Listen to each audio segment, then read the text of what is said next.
Mkuu wa wilaya ya Rorya Dr. Khalfan Haule ametoa wito kwa vijana kuchangamkia fursa ya ufugaji samaki kwa njia ya vizimba inayofanyika ndani ya Ziwa Victoria. Dr. Haule ametoa wito huu alipoongoza kamati ya usalama na kamati ya mwenge ya wilaya kutembelea miradi ya maendeleo kufika katika eneo la Sota ambako vijana wamewekeza katika shughuli za ufugaji wa samaki kwa njia ya vizimba.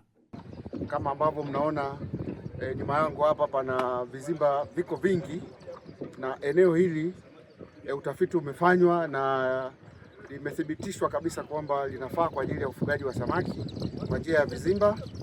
Na hapa viko vizimba vya watu binafsi na vikundi mbalimbali vya vijana na makundi mengine ambao wamewekeza, wanafuga samaki kwa njia ya vizimba.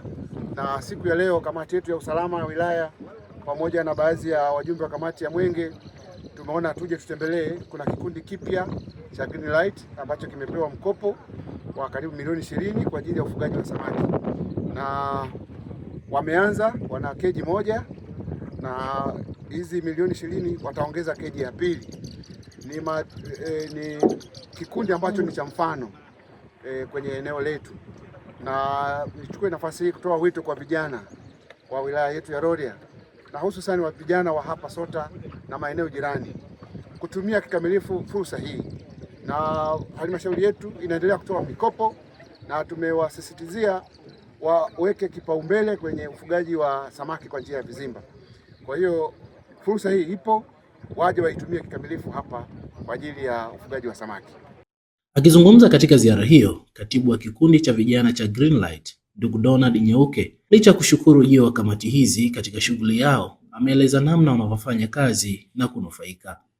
Kwanza sisi tumefurahi kwamba tumekuwa tukitembelewa na kamati ya ulinzi na usalama lakini hajawahi kufika, lakini kwa hiyo ujio wake leo umekuwa ni furaha kwetu sana na faraja kubwa sana, ukizingatia kwamba ni juzi tumetoka kwenye semina ambayo pia halmashauri imetenga fedha nyingi zaidi ya milioni 135 kwa vikundi mbalimbali, lakini kikundi chetu kikipewa fedha shilingi milioni 20.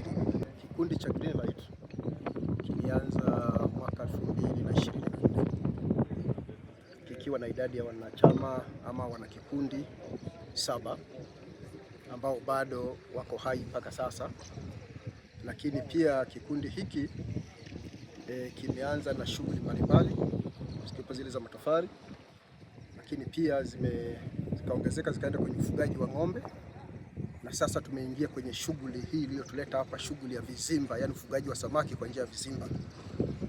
Kwa hiyo afisa habari, tuna mategemeo yetu ni kwamba hivi shughuli za vizimba zitasaidia kwenye ajira kwa vijana na kina mama watakaohusika kununua hizi samaki wakati wa uvunaji.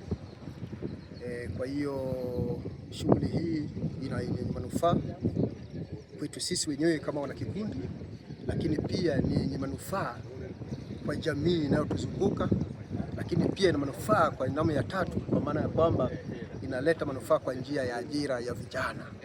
Katika kuzingatia mchango wa serikali ya kata na kijiji katika uwekezaji huu, diwani wa kata ya Tai ndugu Mashaka Julius amekuwa na haya ya kusema. Cha kwanza niseme kwamba nashukuru kwa sababu ya uwekezaji unaofanyika hapa. Kwa sababu kwanza ni sehemu moja ya kuinua kipato cha mwananchi mmoja. Namba 2 ni sehemu ya kuinua kipato cha Watanzania. Lakini pia tumshukuru sana Mheshimiwa Rais wetu wa Jamhuri ya Muungano wa Tanzania, Mheshimiwa Dr. Samia Suluhu Hassan. Kwa sababu baada ya kuona hii fursa kwa vijana wengi ambao hawana ajira, lakini wamekuja kujiajiri hapa. Ukiangalia eneo hili watu wengi wamewekeza. Kwa hiyo wanapopewa mkopo ile ya vizimba wanawekeza, inainua uchumi wao mmoja. Lakini pia sisi pia tutumie platform hii kuhamasisha vijana wengi ambao wanaweza kawekeza kwenye ziwa, kwamba waje. Rais kwa kushirikiana na mabenki pamoja na maendeleo ya jamii wanatoa mikopo kwa ajili ya vijana na kuja kuwekeza, kwa sababu lifespan ya samaki tumekuwa na wataalamu kwamba ni kati ya miezi 9 hadi miezi 10. Mtu anavuna anapata fedha ambayo ni nyingi, na pia anachangia mapato ya halmashauri, mapato ya nchi yake, na yeye binafsi pia ananemeka. Kwa sisi kama serikali ya kata, cha kwanza tunafanya uhamasishaji kwa vijana na watu wengine ambao wana uwezo, lakini pia cha pili tunahakikisha ulinzi na usalama kwa wawekezaji, kwa sababu wanapowekeza hata sisi kama kata wanatusaidia, kwa sababu wawekezaji hapa waliowekeza wengi wao wanajumuika kwenye maendeleo yetu ya kijiji na hata maendeleo ya kata, na vile vile halmashauri yetu, mapato yetu tunakusanya mapato mengi kutoka kwenye hili ziwa, na ndio maana kama sisi kama kata lazima tuwalinde na tuwakumbatie, kwa sababu ni watu muhimu kwenye taifa hili.